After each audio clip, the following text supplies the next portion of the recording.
കഴിഞ്ഞ 2 ദിവസമായി കേരളത്തിൽ ഏറെ ചർച്ച ചെയ്യപ്പെട്ട പള്ളുരുത്തി സെന്റ് റീത്ത സ്കൂളിലെ യൂണിഫോം പ്രശ്നം സമാധാനപരമായി പരിഹരിക്കപ്പെട്ടുവെങ്കിലും സ്കൂളിനെതിരെ വിദ്യാഭ്യാസ മന്ത്രി നടത്തിയ പ്രസ്താവനയോടെ പ്രശ്നം വീണ്ടും ആളിക്കത്തുകയാണ്. ഈ വിവാദ വിഷയത്തിലെ ശരിയും തെറ്റും കണ്ടെത്തി യൂണിഫോം കേസുകളിൽ ന്യൂനപക്ഷ വിദ്യാഭ്യാസ സ്ഥാപനങ്ങൾ സ്വീകരിക്കേണ്ട നിലപാടുകൾ വ്യക്തമാക്കുകയാണ് പോസിറ്റീവ് സ്ട്രോക്കിന്റെ ഈ അധ്യായത്തിൽ. സമാനമായ വിഷയത്തിൽ 2018 ഡിസംബർ മാസം 4-ാം തീയതി Fathima Tasneem VS state of Kerala എന്ന 35-293 നമ്പറിലുള്ള കേസിൽ justice Muhammad Mushtaq Thiruvananthapuram Christ Nagar senior secondary school എന്ന CMI വിദ്യാഭ്യാസ സ്ഥാപനത്തിന് അനുകൂലമായി നടത്തിയ വിധി പ്രസ്താവത്തിലെ പ്രസക്ത ഭാഗങ്ങൾ ബഹുമാനപ്പെട്ട വിദ്യാഭ്യാസ മന്ത്രിയുടെയും ഈ വിഷയത്തിൽ സത്യമറിയാൻ ആഗ്രഹിക്കുന്നവരുടെയും അറിവിലേക്കായി മലയാളത്തിൽ സ്വതന്ത്ര വിവർത്തനം ചെയ്ത് അവതരിപ്പിക്കുകയാണ്.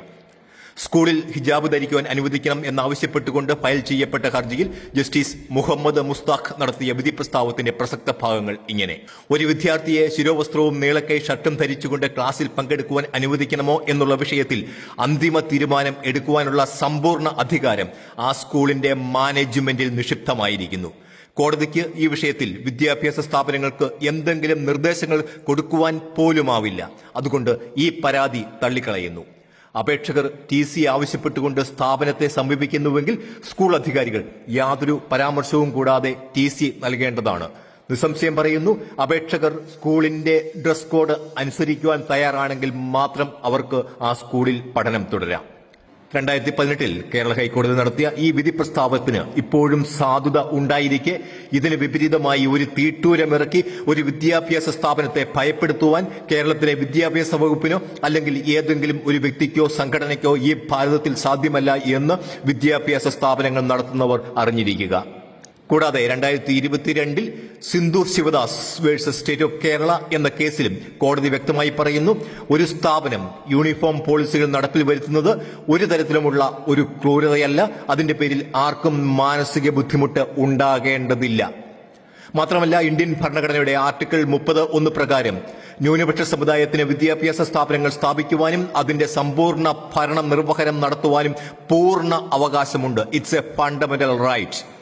കേരളത്തിൽ ഒന്നിലധികം കോടതി വിധികൾ യൂണിഫോം ഏർപ്പെടുത്തുന്നതിനുള്ള ഒരു വിദ്യാഭ്യാസ സ്ഥാപനത്തിന്റെ അവകാശത്തെ അടിവരയിട്ട് അംഗീകരിക്കുമ്പോൾ അതിനെതിരെ നിലപാടെടുക്കുന്നത് ആരാണെങ്കിലും അത് കോടതി അലക്ഷ്യവും ഭരണഘടനാ വിരുദ്ധവുമാണ് എന്ന് പൊതുസമൂഹം തിരിച്ചറിയണം. എന്തായാലും പള്ളുരുത്തി സെന്റ് റീത്ത സ്കൂളിലെ ഹിജാബ് വിഷയത്തിൽ സ്വന്തം നിലപാടിൽ അടിയുറച്ചു നിന്ന് തികഞ്ഞ ആർജവത്വത്തോടെ ആരെയും ഭയപ്പെടുത്താതെ കാര്യങ്ങൾ വ്യക്തതയോടെ അവതരിപ്പിച്ച് ഈ വിഷയത്തെ കൈകാര്യം ചെയ്ത സ്കൂൾ മാനേജ്മെന്റ് കേരളത്തിലെ ന്യൂനപക്ഷ വിദ്യാഭ്യാസ സ്ഥാപനങ്ങൾക്ക് മാതൃകയായി. DD ഓഫീസിൽ നിന്ന് വന്നിരിക്കുന്ന റിപ്പോർട്ട് സത്യവിരുദ്ധമാണ് എന്ന് തന്നെയാണ്. കാരണം നമുക്ക് എവിഡൻസ് ആയിട്ട് എല്ലാ കാര്യങ്ങളും തന്നെ നമ്മുടെ കൈവശമുണ്ട്.